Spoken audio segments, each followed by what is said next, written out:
Halo pemirsa, apa kabar Anda hari ini? Senang sekali Sarah dan Madlias dapat kembali menemani Anda dalam sebuah program talkshow yang inspiratif. Ini dia Bincang Sehati.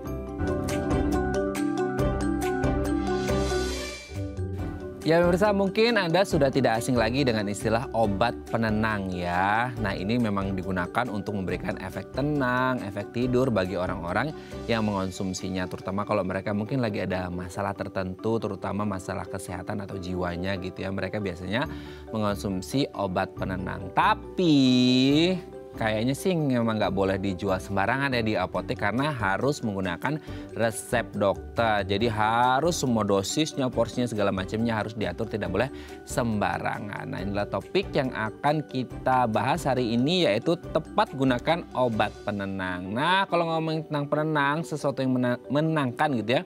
Mungkin salah satu masalah yang dihadapi oleh banyak orang, terutama kalau kita mungkin para pekerja, career woman, career man gitu ya, yang ada di kota besar ya dengan segala macam ya stresor yang ada di sekitar kita.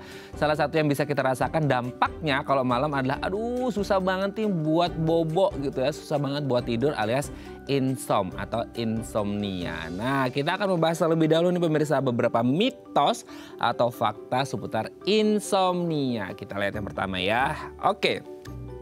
Konsumsi alkohol dapat membantu tidur lebih cepat. Nah ini sering banget kita temukan ya, nggak tahu ini fakta atau excuses ya. Sekarang kan banyak orang excusesnya banyak gitu ya. Mentang-mentang mau minum alkohol, excuse-nya karena bikin tidur lebih cepat gitu ya. Nah nanti akan kita bahas nih sebenarnya apakah relate ada hubungan nih antara orang yang mengonsumsi alkohol dengan bisa tidur lebih cepat untuk mengatasi atau mencegah terjadinya insomnia, atau memang nggak ada hubungannya sama sekali loh antara alkohol dengan tidur lebih cepat atau mengatasi insomnia ya. Nanti akan kita bahas. Oke, kita lanjut yang kedua pemirsa. Penyebab utama insomnia adalah masalah mental. Nah ini juga pasti sering kita dengar ya. Kalau orang punya masalah mental entah itu dari percintaan, habis putus cinta gitu ya. Atau kerjaannya lagi banyak-banyaknya sehingga stresnya meningkat, tension banget gitu ya. Atau ya masalah perekonomian dan lain sebagainya yang akhirnya mengganggu kesehatan mental atau jiwanya. Akhirnya membuat orang jadi insom atau insomnia. Nah apakah ada hubungannya nih antara kesehatan mental insomnia ini dengan kesehatan mental kita yang lebih terganggu atau stres, depresi dan lain sebagainya? Nanti akan kita bahas ya. Oke kita lanjut yang ketiga pemirsa. Bermain gadget membantu cepat tidur. Nah ini dia ya. Ya sekali lagi ya, kita apalagi kemarin ya selama pandemi mungkin kita sedentary lifestyle itu udah wow banget ya gitu ya kemarin ya. Kaum rebahan itu banyak banget waktu buat rebahan gitu. Sehingga akhirnya kita sering menggunakan gadget atau gawai kita. Tapi ada juga yang mengatakan bahwa aduh karena kebanyakan main gadget jadi susah tidur. Tapi ada juga yang ngomong kalau main gadget atau main gawai itu bisa bikin kita lebih cepat tidur. Kenapa? Karena mereka berpikir aduh matanya capek ya. Apalagi kalau malam matiin lampu kamar terus ngelihat screen handphone atau gawai kita. Lama-lama kita ngerasa aduh matanya capek. Jadi akhirnya bikin cepet lelah, akhirnya bikin cepet tidur. Nah ada hubungannya nggak nih antara gadget dengan cepet tidur atau enggak? Nanti akan kita bahas ya. Oke kita lanjut yang selanjutnya pemirsa. Mengganti waktu tidur ketika tidur dirasa kurang. Nah ini dia, seringkali kita ngerasa ya mungkin karena shift kerja ya, ada kerja yang shift-shiftan gitu ya. Terus mungkin akan diganti dengan waktu tidur yang lainnya.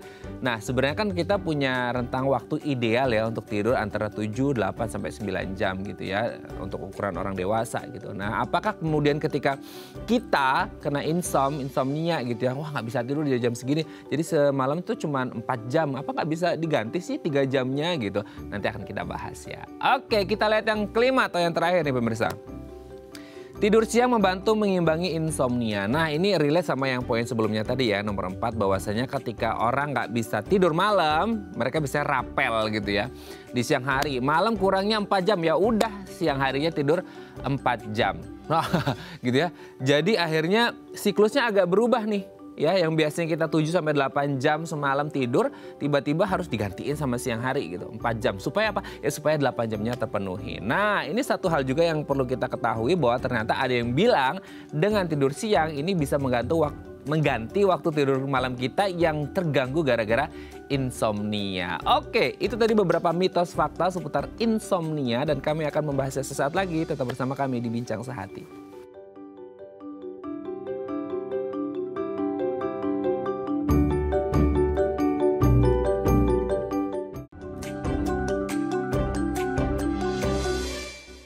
Baik, Anda masih bersama kami di Bincang Sehati. Tadi di segmen sebelumnya kita seru banget ya ngebahas tentang mitos fakta seputar insomnia. Mungkin banyak dari kita yang akhirnya ngerasain insomnia, terus kayak aduh ini beneran karena mental, ini bisa ngatasin, nah lain sebagainya. Banyak ya pemikiran kita tentang insomnia. Nah untuk membahas ini beneran fakta atau mitos belaka, telah hadir bersama kami di studio Bincang Sehati Dr. Eva Suryani SPKJ, dokter spesialis kedokteran jiwa dari Rumah Sakit Atma Jaya. Selamat pagi Dr. Eva, apa kabar? Pagi. Selamat datang di Bincang Sehati setelah bertahun-tahun ya. Kita pandemi juga gitu ya, kembali lagi ke studio. Oke, Dok, sebelum kita membahas tema besar kita hari ini ya, gitu ya. Kita akan membahas terlebih dahulu mitos fakta seputar insomnia. Ini kayaknya banyak banget ya teman-teman kita yang mungkin karena masalah deadline pekerjaan, karena percintaan ya mungkin dan lain sebagainya lah ya, banyak faktor yang akhirnya membuat mereka jadi insom. Nah, kita akan bahas terlebih dahulu beberapa mitos faktanya. Yang pertama adalah katanya minum atau mengonsumsi alkohol ini bisa membantu tidur lebih cepat. Jadi banyak orang insom yang akhirnya ikut-ikutan tuh dok gitu ya. Nggak tahu secara klinis proven, terbukti atau enggak. Ya pokoknya ikut aja gitu. Nah sekarang kita mau konfirmasi ke dokter. Ini hubungannya fakta atau mitos nih dok? Oke, jadi kalau mengkonsumsi alkohol itu memang fakta ya. Bisa membuat orang lebih cepat ngantuk. Oh gitu, oke. Ya. Tapi mengonsumsi alkohol itu justru membuat kualitas tidur itu jadi lebih buruk gitu. Makanya ya mesti ini ya, kita kalau ditanya fakta ya memang fakta sih gitu. Minum alkohol itu membuat orang jadi lebih cepat ngantuk. Nah, tapi meminum alkohol itu membuat kualitas tidurnya jadi lebih buruk, durasi tidurnya juga. Karena terkait dengan REM, ada namanya rapid eye movement pada tidur, itu jadi lebih ini ya buruk gitu ya, dan juga dengan deep sleep-nya dia yang malah jadi lebih meningkat gitu. Oke ya pemirsa ya, jadi benar bisa bikin tidur lebih cepat. Tapi kan orang insomnia bukan hanya ngomongin tidur lebih cepat ya dok ya, mereka juga butuh tidur yang berkualitas ya. Sementara kalau minum alkohol betul tidur lebih cepat tapi kualitasnya jadi terganggu juga gitu ya. Wah, jadi ya kembalikan ke Anda pemirsa ya, bijak-bijaknya Anda menilai dan apa yang harus Anda lakukan dengan diri Anda sendiri ya. Oke, kita lanjut yang kedua ya dok ya. Mitos atau fakta nih dok, penyebab utama insomnia adalah masalah mental. Nah ini banyak sekali dok, apalagi untuk orang-orang yang tinggal di kota besar ya, seperti Jabodetabek gitu. Ini akhirnya aduh masalah mental nih, akhirnya insomnia gitu. Nah gimana tuh dok? Iya, jadi untuk mitos dan fakta pertanyaan kedua ini, itu kita tidak bisa bilang ini fakta atau mitos. Jadi ya, yang untuk insomnia sendiri, kalau kita lihat ini adalah suatu gangguan tidur ya. Gangguan tidur di mana seseorang itu mengalami kesulitan tidur, baik untuk memulai tidur gitu ya, mempertahankan tidur, dan juga dia ada ketika bisa tidurnya jadi terbangun lagi, dan dia kesulitan untuk tidur lagi gitu ya. Juga pada pagi hari dia bangun itu tidak segar. Nah, insomnia ini emang ada kaitan atau ada komorbiditasnya dengan gangguan mental ya. Tapi itu hanya 50%. Nah, 50%-nya lagi itu disebabkan oleh banyak faktor lainnya. Seperti misalnya faktor kamar misalnya tidur itu terlalu dingin atau bahkan kepanasan gitu ya. Nah itu juga bisa menyebabkan orang mengalami kesulitan gangguan tidur. Atau suara yang berisik gitu ya. Lingkungan tempat tidur ini terlalu berisik sehingga menyebabkan orang mengalami gangguan tidur. Bisa juga misalnya teman tidur, pasangan tidur gitu ya, paduan itu suara punya ya, paduan suara gitu ya. Jadi ada ada hal seperti itu. Nah itu juga bisa mengganggu gitu. Nah, untuk gangguan mental yang tadi ya, itu bisa karena gangguan depresi, gangguan kecemasan, itu bisa menyebabkan gangguan insomnia ya. Jadi orang yang mengalami keluhan insomnia, keluhan kecemasan ataupun depresi, itu mengeluh adanya gangguan tidur gitu. Nah, selain itu juga gangguan tidur bisa disebabkan kayak misalnya ada perubahan jadwal tidur bangun ya, misalnya dari suatu negara tertentu atau karena shift gitu ya. Saya juga punya tuh pasien yang ngalamin gangguan tidur karena awalnya shiftnya gitu loh, shift kerjanya gitu. Jadi memang ya kita nggak bisa bilang langsung to the point ini fakta atau mitos, tapi memang bisa disebabkan oleh gangguan mental, tapi banyak juga faktor yang lain. Oke, intinya multifaktor ya dok ya gitu. Multifaktor bisa jadi 50%-nya adalah mental nih pemirsa, tapi yang lainnya lagi bisa banyak ya, bisa ini, itu, dan lain sebagainya tadi disebut oleh dokter Eva. Oke, kita lanjut ya ketiga ya dok ya. Nah ini dia, banyak nggak tahu ini excuses juga apa enggak nih, sama seperti alkohol di awal ya gitu ya. Aku insomnia, susah tidur, ya udah aku main gawai. Sampai di tempat tidur ya, kita juga mengenal istilah sedentary lifestyle gitu ya dok ya. Yang kaum rebahan yang akhirnya main HP, kerja, main HP segala macam di tempat tidur. Nah ini sebenarnya bisa relate ke, kan mata jadi capek, jadi cepat tidur, atau justru malah bisa mengganggu kualitas tidur itu sendiri dok? Oke, nah untuk pertanyaan ini, yang namanya gadget ya, ini saya juga banyak nih pasien-pasien saya, dok nggak bisa tidur, terus apa yang dilakukan bapak atau ibu main gitu? HP. Terus mereka bilang main HP dok gitu. Saya bilang justru karena main HP itu malah membuat tidurnya jadi terganggu gitu ya. Kenapa begitu? Karena ketika tidur itu sebenarnya, tidur itu kan kebutuhan alami ya. Betul. Kebutuhan alami, setiap orang juga butuh tidur gitu ya. Supaya bisa beraktivitas dengan baik. Nah, ketika tidur itu kan ada produksi hormon melatonin ya. Nah, hormon melatonin ini itu bisa terganggu gitu ya ketika ya seseorang main gadget gitu loh. Harusnya produksi melatonin ini jadi bisa menekan ya, sehingga ketika produksi melatonin menurun gitu ya, ketika main gadget itu jadi menurun, sehingga kewaspadaan kita justru yang lebih meningkat gitu. Makanya jangan main gadget kalau misalnya mau tidur. Justru gadget itu harus disingkirkan gitu, sehingga kita bisa tidur lebih baik gitu. Jadi lebih waspada malahan jadi ya, lebih karena melatoninnya turun tadi ya.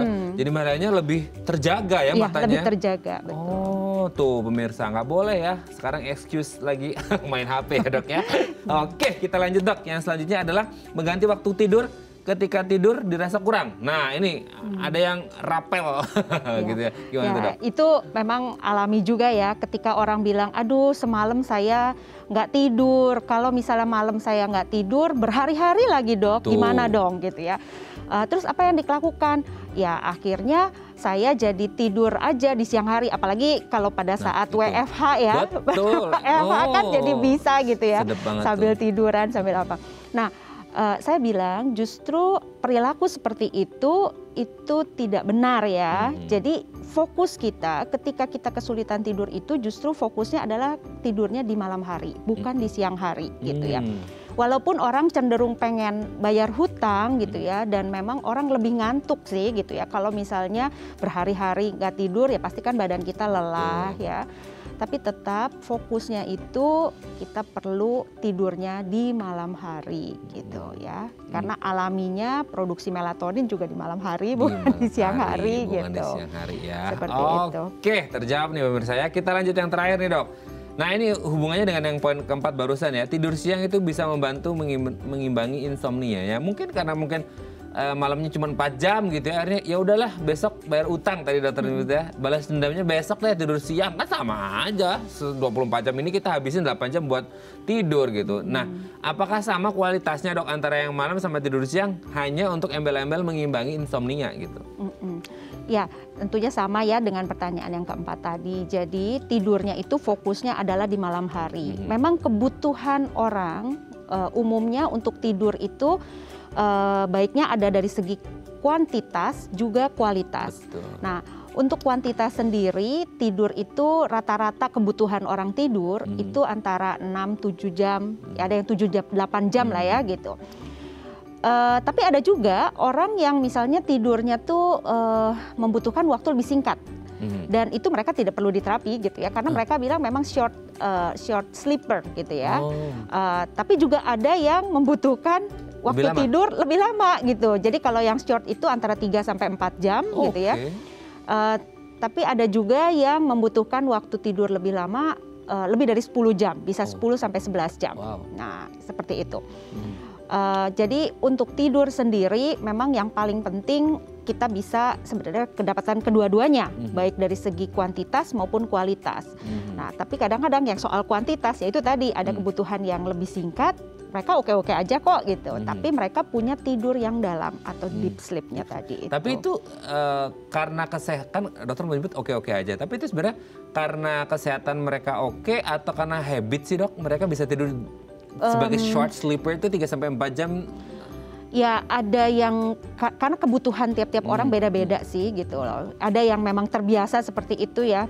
Umumnya karena mungkin pekerjaan ada seperti itu. Tapi kalau dia bisa deep sleep, kebutuhannya terpenuhi, ya oke. Yang penting kualitasnya juga ya, jangan karena short kuantitasnya yang pendek, udah gitu kualitasnya juga nggak bagus. Dapet. Nah udah deh. itu merugikan semuanya ya. Oke, terima kasih Dokter Eva ini ya sudah terjawab ya mitos fakta seputar insomnia. Semoga ini membantu pemirsa yang ada di rumah seputar insomnia, apa yang boleh dan tidak boleh dilakukan ya, karena kita sudah menjawab semuanya ini fakta atau mitos belaka. Next kita bahas tentang tema kita hari ini ya dok ya di segmen selanjutnya. Oke pemirsa, 021-290-3264 atau DM Instagram kami di @dafamily kalau Anda punya pertanyaan. Kami akan kembali saat lagi.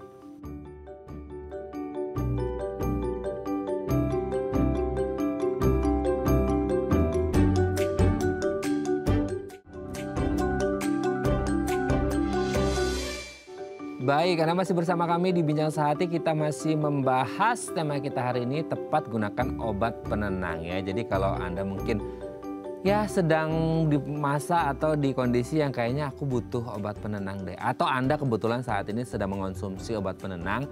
Nah sebenarnya tepatnya seperti apa sih penggunaan akan kita bahas hari ini ya. Nah kalau Anda punya pertanyaan boleh lo Anda menghubungi kami di nomor 021-290-3264 atau DM Instagram kami di @dafamily. Kita masih bersama dengan Dr. Eva Suryani SPKJ, dokter spesialis kedokteran jiwa dari Rumah Sakit Atma Jaya. Dok kita lanjut lagi ya. Kalau tadi insomnia sekarang ke obat penenang. Nah mungkin banyak yang salah kaprah seputar obat penenang ya.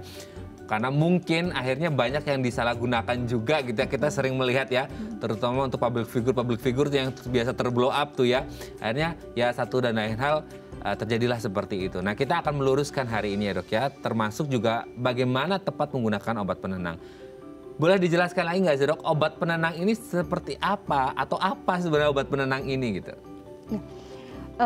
Obat penenang sendiri ini adalah obat yang misalnya dikenal biasanya untuk mengatasi gangguan kecemasan.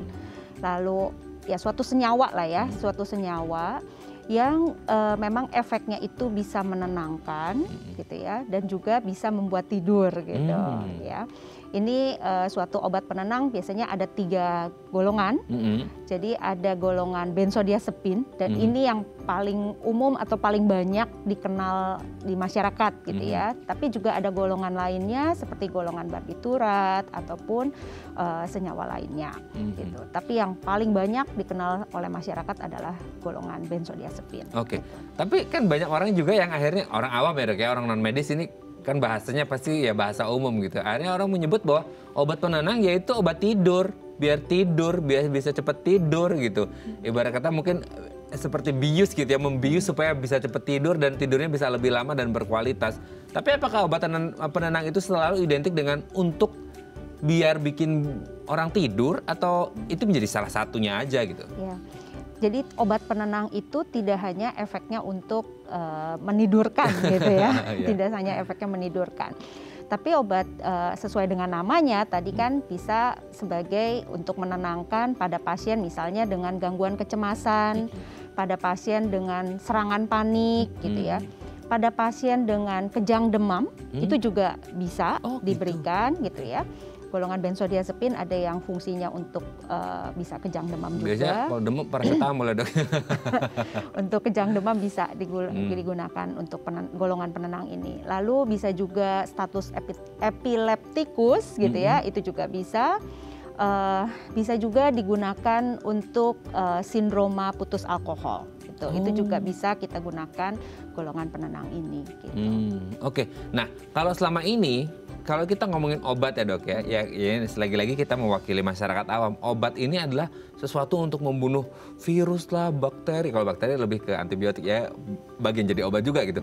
Untuk membunuh kuman segala macam deh yang ada di penyakit di dalam tubuh kita. Nah ini kan kalau penenang gitu ya, hubungannya ke tidur kan tidak ada penyakit mungkin ya dok ya. Nah cara kerja prosedur si obat penenang ini sampai akhirnya bisa disebut penenang ini gimana sih dok? Ya. Karena efek kerja dari obat penenang ini itu adalah menekan dari sistem susunan saraf pusat, gitu ya. Nah, ada namanya GABA di sini yang berperan untuk menekan sistem saraf pusat ini, gitu. Sehingga efeknya adalah menenangkan, gitu. Efek dari ini menghambat soalnya ya. Oke, berarti ini akan berpengaruh ke sistem saraf pusat semua orang yang mengalami atau yang mengonsumsi si obat penenang ini, atau kalau orang mungkin ada masalah dengan sarafnya bisa berefek juga nggak sih dok? Oh, ya tentunya kalau obatnya ini untuk menekan susunan saraf pusat ya sistem susunan saraf pusat itu nggak bisa kayak separoh gitu-gitu kan enggak ya gitu. Yeah. Oke. Nah apa sih akhirnya yang membuat seseorang ya, apa faktor deh gitu ya, kita ngomongin faktor atau faktor risiko yang akhirnya membuat orang kayaknya nih orang butuh deh mengonsumsi obat penenang gitu.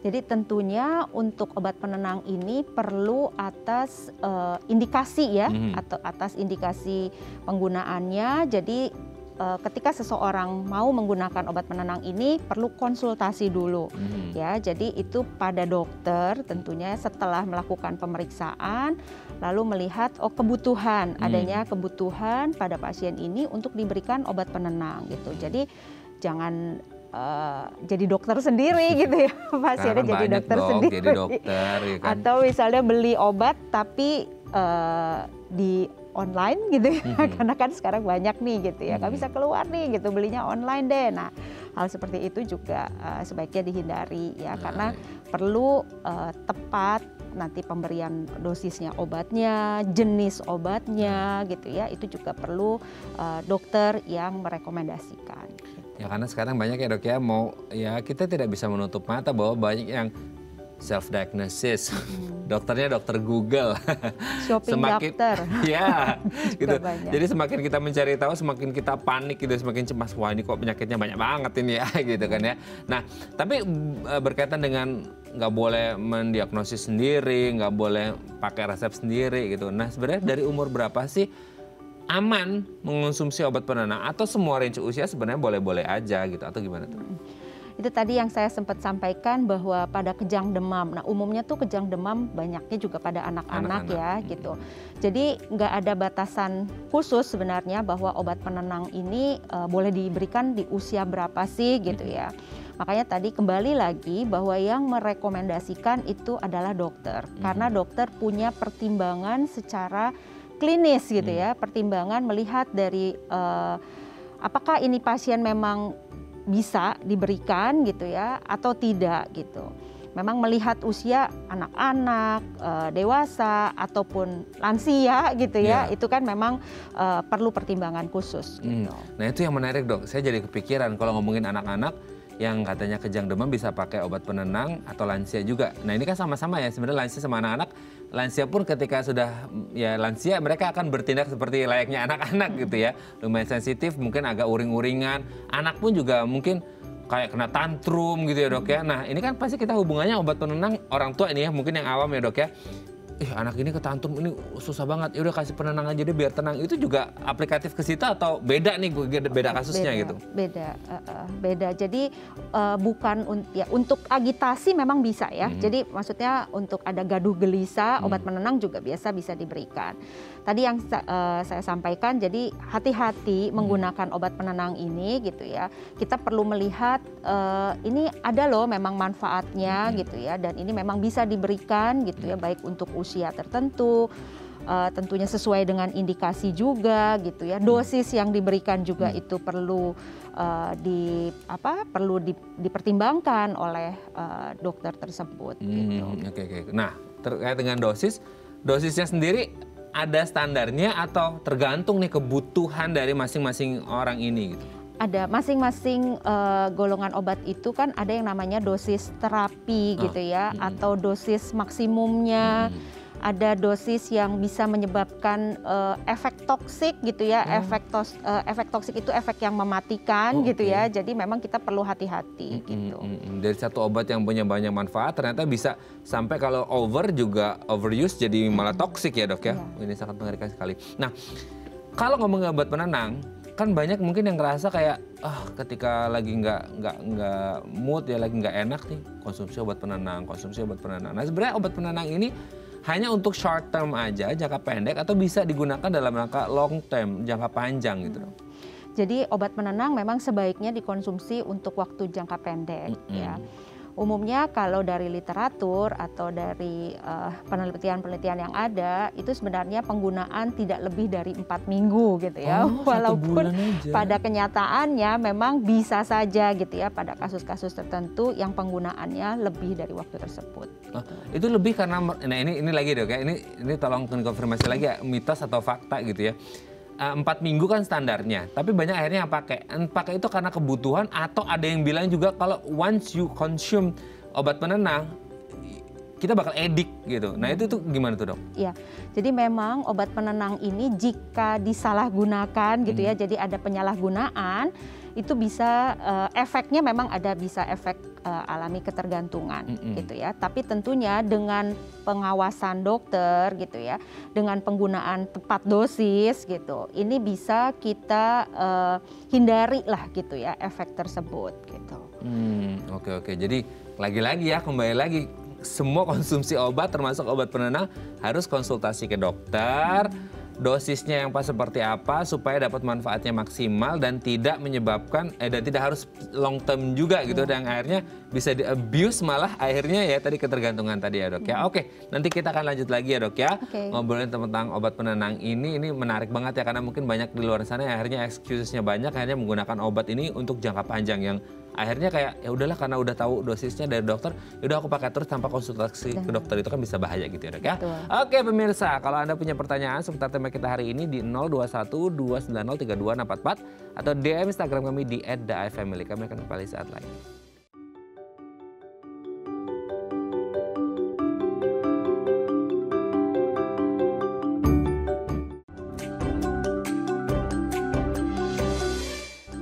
Baik, Anda masih bersama kami di Bincang Sehati. Ini bagus banget ya topik kita ya, gitu, sampai agak belibet nih pemirsa ya. Karena ngomongin obat penenang ini kayaknya harus lebih tenang lagi ya, gitu, supaya nggak belibet ngomongnya. Jangan butuh obat penenang ya.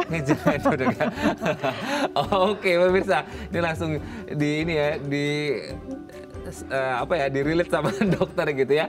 Nah kalau Anda punya pertanyaan 021 290 3244 atau DM Instagram kami di @theifamily ya. Ini happy banget loh pemirsa kalau Anda lihat kondisi studio ya. Jadi kayaknya kita nggak butuh obat penenang karena semuanya happy. Kalau Anda bisa lihat wajah-wajah kameramen semuanya di sini nggak perlu obat penenang ya dok ya. Oke, kita masih bersama dengan Dr. Eva Suryani SPKJ, dokter spesialis kedokteran jiwa dari Rumah Sakit Atmajaya. Nah dok, ngomongin tentang overuse gitu ya, seperti tema kita hari ini, tepat ini kan berarti sesuai dengan dosis yang disarankan. Nah, tapi kan akhirnya banyak yang tadi ya aku bilang di segmen sebelumnya, ya udahlah udah tahu dosis ini dari dokter, ya udah tinggal beli lagi atau tinggal konsumsi lagi gitu. Apa sih efek samping gitu kan? Kayaknya semua obat kan pasti punya plus and minus gitu. Nah, kalau plusnya ya bagus karena sesuai dengan dosis. Tapi kalau akhirnya di luar dosis, di luar resep dokter, apa sih efek samping dari obat penenang dok? Kalau akhirnya dipakainya berlebihan gitu. Iya, jadi terkait dengan penyalahgunaan ini bisa ada dua hal ya. Yang pertama itu ada istilahnya namanya misuse gitu ya. Atau juga yang kedua itu abuse gitu ya. Nah, kalau misalnya dikatakan seseorang mengalami yang namanya menggunakan obat itu sebenarnya dengan atas resep dokter, kan ada ya gitu ya, orang menggunakan itu dengan resep dokter. Nah, tapi dia tidak menggunakan sesuai dengan dosisnya gitu ya, tidak sesuai dengan sarannya. Jadi misalnya dia gunakan, dokter bilang, oke, kamu dapat obat tidur, obatnya ini dikonsumsi di malam hari ya gitu, dengan dosisnya 1 tablet sehari gitu ya.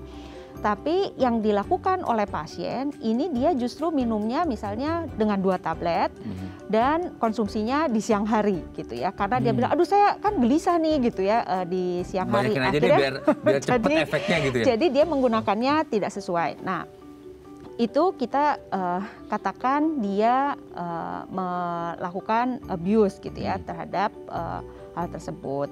Nah kalau dia menggunakannya tidak sesuai dengan resep dokter gitu ya, tapi dia yang dia tidak menggunakan sesuai dengan resep dokter, dia tidak sesuai dengan dosisnya, itu kita katakan abuse. Tapi kalau misuse itu sebenarnya diresepin gitu ya, dia diresepkan tapi cara penggunaannya aja yang salah gitu. Terlalu kreatif ya dok ya. Nah untuk efeknya sendiri itu kan ada efek kayak misalnya yang jangka pendek gitu ya, tapi juga bisa sampai efek jangka panjang yang bisa sampai menimbulkan koma, kematian. Itu juga bisa gitu loh kalau digunakan tidak sesuai dengan tepat dosis dan tepat indikasinya. Gitu. Kematian ya dok ya, bisa sampai seperti itu. Kalau efek jangka pendeknya sih ya misalnya orang bisa, kok kayaknya saya bicaranya jadi lebih lambat ya, kenapa saya jadi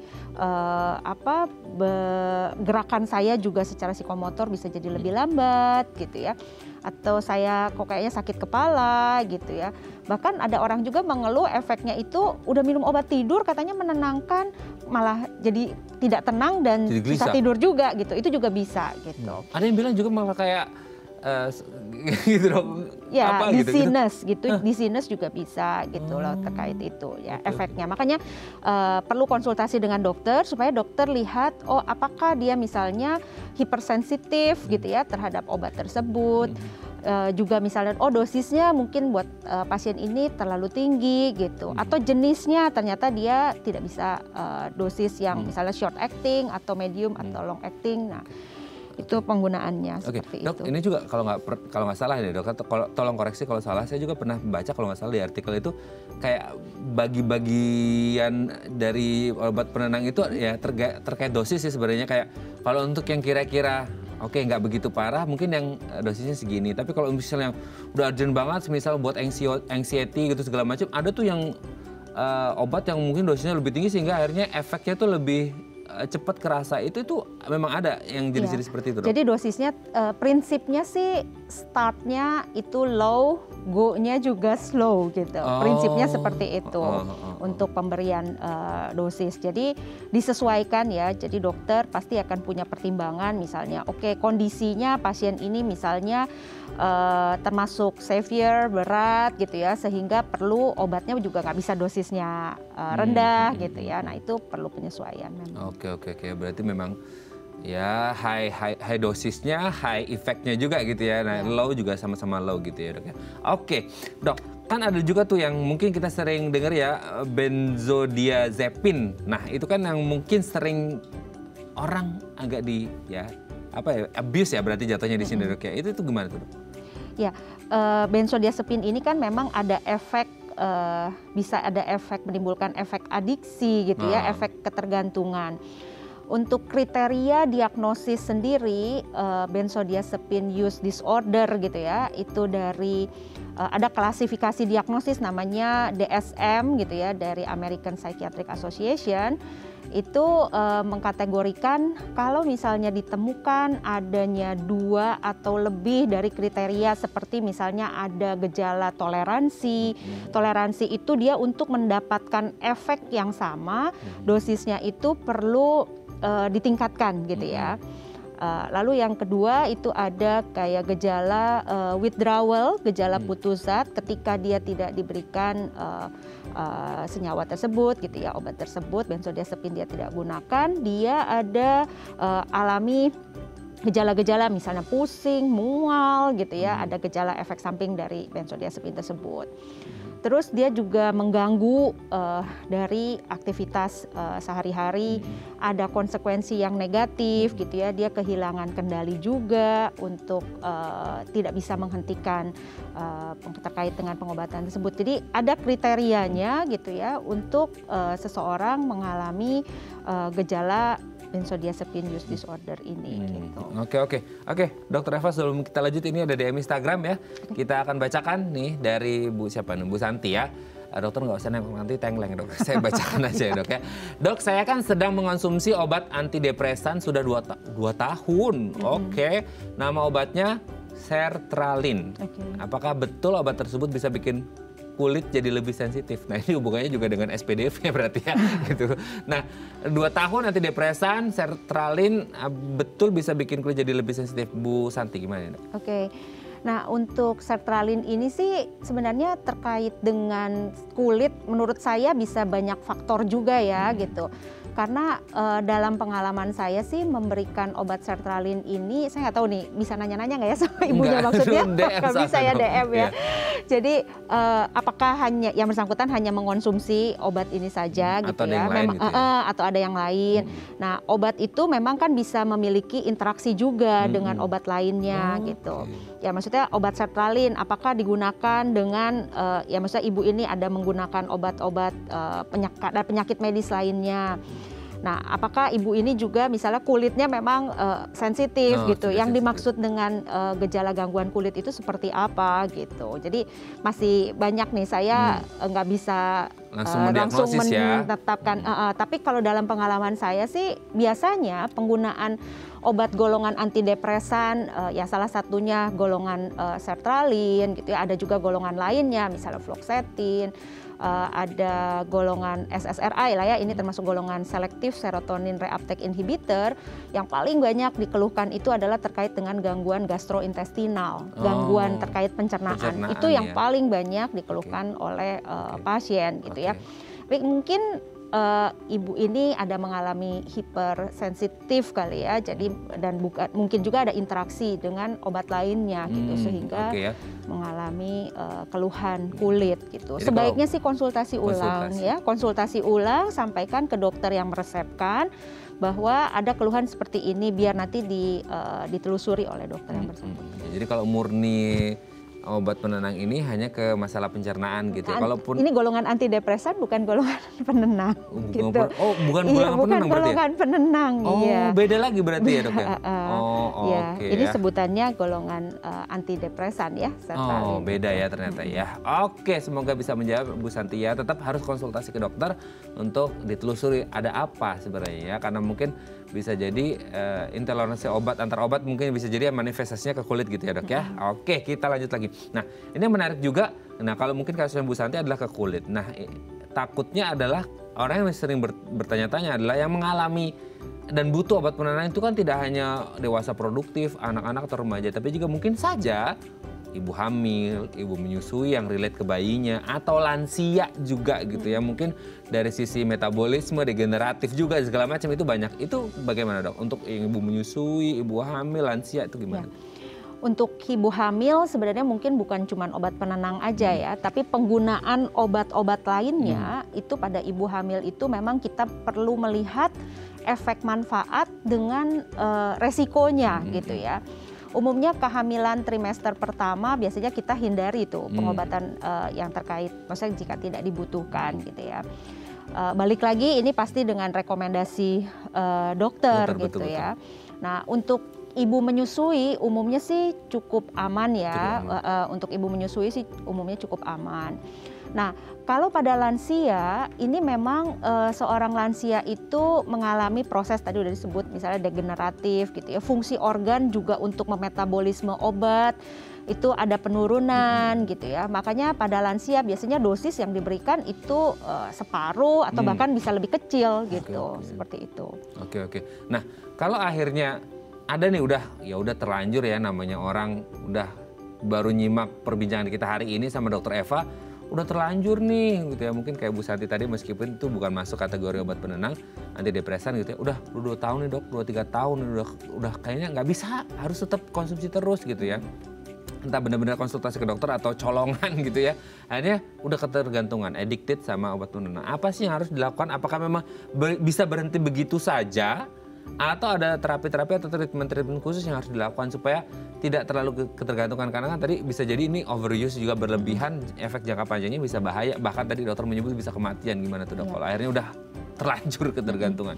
Ya jadi orang yang mengonsumsi obat misalnya untuk jangka waktu sudah lama, pastikan ini yang baiknya dia tetap konsultasi ya, tidak menjadi dokter sendiri tadi gitu ya. Jadi perlu konsultasi dengan dokter biar nanti dokter memutuskan misalnya dosis obatnya yang diberikan tuh seberapa yang efektif, yang bisa membantu pasien atas gangguan yang dialaminya. Nah, namun perlu diingat juga bahwa pengobatan itu tidak hanya dari obat. Tapi misalnya kalau pasien yang ngalamin gangguan tidur, ya tentunya perlu menjalankan yang namanya sleep hygiene gitu ya. Atau kalau orang yang memang mengalami gangguan depresi dan kecemasan, ini juga bisa diterapi dengan psikoterapi, terapi perilaku, terapi kognitif behavior terapi. Nah, hal-hal seperti ini perlu dijalankan. Kalau misalnya paralel gitu ya, tentunya bisa mendapatkan hasil yang lebih baik gitu. Oke, jadi semua banyak yang bisa dilakukan ya, tidak hanya berbatas pada yaudah ketergantungan, ya udah gimana lagi gitu ya dok ya. Oke dok, nanti kita akan lanjut lagi ya, ini seru banget ya karena ini ngomongin masalah yang mungkin dialami oleh banyak orang ya. Oke pemirsa, kalau Anda masih punya pertanyaan boleh loh di 021 290 3244 atau DM Instagram kami di @dafamily. Kami akan kembali saat lagi.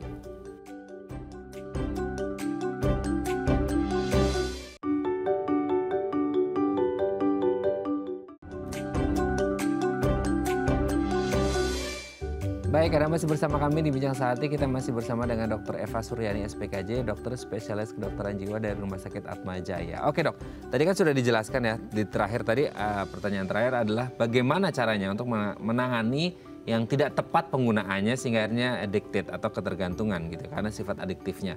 Nah, ada beberapa treatment atau terapi yang bisa dilakukan. Nah sekarang kita akan mencoba membahas beberapa tips yang bisa kita lakukan untuk mengonsumsi obat tidur yang tepat itu seperti apa. Karena mungkin salah satu orang menggunakan obat penenang adalah untuk tidur gitu ya, karena memang ini yang mungkin yang paling banyak dialami mungkin ya dok ya, apalagi untuk para pekerja yang ya deadline-nya banyak lah, segala macam stresornya itu banyak gitu. Yang pertama adalah periksakan kondisi ke dokter. Nah sebenarnya ketika orang ngomongin susah tidur mau obat penenang, biasanya yang dikonsultasikan, diperiksa ke dokter, ketika ketemu dokter ini biasanya apa sih dok hingga akhirnya bisa menegakkan diagnosis gitu? Iya, tentunya konsultasinya ke dokter psikiater ya, ke dokter kedokteran jiwa ya. Jadi nanti dokter akan melakukan anamnesis, melakukan pemeriksaan. Nanti pasien kan memang akan diminta untuk menceritakan gitu ya keluhannya, misalnya sudah sejak kapan, dialami sejak kapan. Lalu orang-orang tersebut biasanya kan mengalami stres gitu ya. Nah, stres ini dicari yang mencetuskan gitu ya, atau yang menjadi stresor dari gejalanya itu apa gitu. Nah, setelah ditelusuri nanti dokter akan memutuskan, oke, ini perlu atau tidak mendapatkan obat penenang atau obat lainnya ya, karena kayak tadi kan misalnya kalau dia ternyata mengalami gangguan tidur gitu ya, ini karena bagian dari gangguan kecemasan, ya obatnya nggak hanya diberikan obat penenang atau obat golongan benzodiazepin, tapi perlu diberikan obat golongan antidepresan gitu ya. Nah setelah dokter memberikan obat, tentunya juga ini kan perlu follow up gitu ya, perlu follow up dan dilakukan terapi lainnya gitu. Yang terapi tadi psikoterapi, kognitif behavior terapi, terapi perilaku. Kalau tadi gangguan tidur berarti edukasi sleep hygiene, sleep hygiene-nya harus dijalankan. Kalau terapi kognitif behavior terapi ya misalnya dia bilang, oke, saya tuh stres karena terlalu overthinking nih dok gitu, banyak pikiran.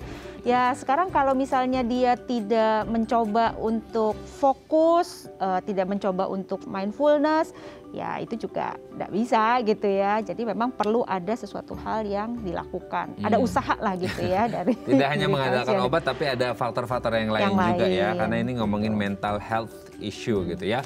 Oke, yang selanjutnya juga tadi sempat di-mention juga ada dua sebenarnya, misuse sama abuse. Nah, kalau terkait dengan baca aturan pakai dari obat ini gitu, ini kan mungkin lebih ke misuse-nya mungkin ya dok ya, atau mungkin abuse gitu.